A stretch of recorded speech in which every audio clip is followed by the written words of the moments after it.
Hi everyone, welcome to my channel career কি academy. আজকে আমরা আলোচনা করব ভারতের ভূগোল ক্লাস নম্বর 4।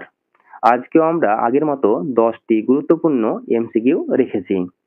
আজকের প্রথম প্রশ্ন, ভারতের পশ্চিমতম বিন্দুর নাম কি?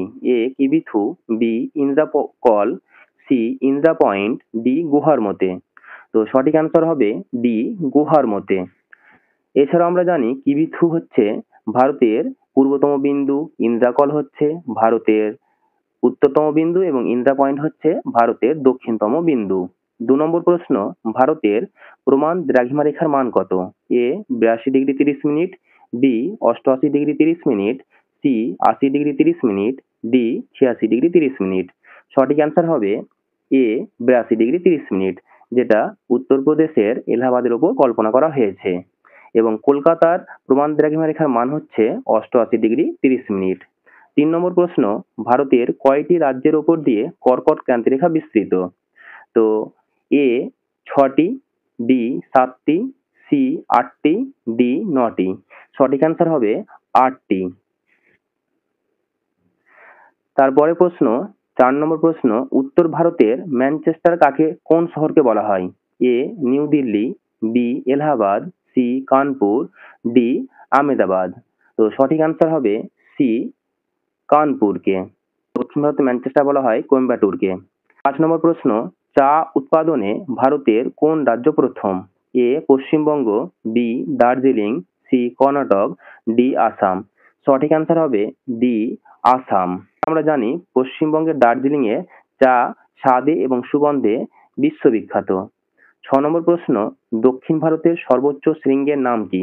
এ আনাইমুদি, বি দোদাবেতা, সি গুরু শিখর, ডি গডউইন অস্টিন। তো সঠিক অ্যান্সার হবে এ আনাইমুদি। গুরু শিখর হচ্ছে আরাবলি পর্বতের সর্বোচ্চ শৃঙ্গ এবং গডউইন অস্টিন হচ্ছে ভারতের সর্বোচ্চ শৃঙ্গ। 7 নম্বর প্রশ্ন, ভারতের কোন নদীর বদ্বীপ পাখির পায়ের মতো? A Godavari, B Krishna, C Kaveri, D Mahanadi. সঠিক অ্যান্সার হবে বি কৃষ্ণা নদী। আর আমরা জানি মিসিসিপি মিসৌরি নদীর বদ্বীপ হচ্ছে পাখির পায়ের মতো। 8 নম্বর প্রশ্ন, ভিতরকণিকা কোন রাজ্যে অবস্থিত? A Paschimbanga, B Orissa, C Andhra Pradesh, D Tamil Nadu. সঠিক অ্যান্সার হবে বি উড়িষ্যা। ভিতরকণিকা হচ্ছে একটি ম্যানগ্রোভ অরণ্যের অঞ্চল বা বদ্বীপ একটা। 9 নম্বর প্রশ্ন, ভারতের বৃহত্তম কয়লা খনির নাম কি? A Jharia, B Raniganj, C Bokaro, D Bailadila. তো সঠিক অ্যান্সার হবে ঝরিয়া, যেটা ঝাড়খণ্ডে অবস্থিত, এবং রানীগঞ্জ সেটা হচ্ছে পশ্চিমবঙ্গে অবস্থিত এবং দ্বিতীয় বৃহত্তম কয়লা খনি অঞ্চল। 10 নম্বর প্রশ্ন, ভারতের একমাত্র শুল্কমুক্ত বন্দর কান্ডালা কোন রাজ্যে অবস্থিত? A Andhra Pradesh, B Tamil Nadu, C Maharashtra, D Gujarat. সঠিক অ্যান্সার হবে ডি গুজরাট। এই ছিল আমাদের আজকের 10টি গুরুত্বপূর্ণ এমসিকিউ। Thank you.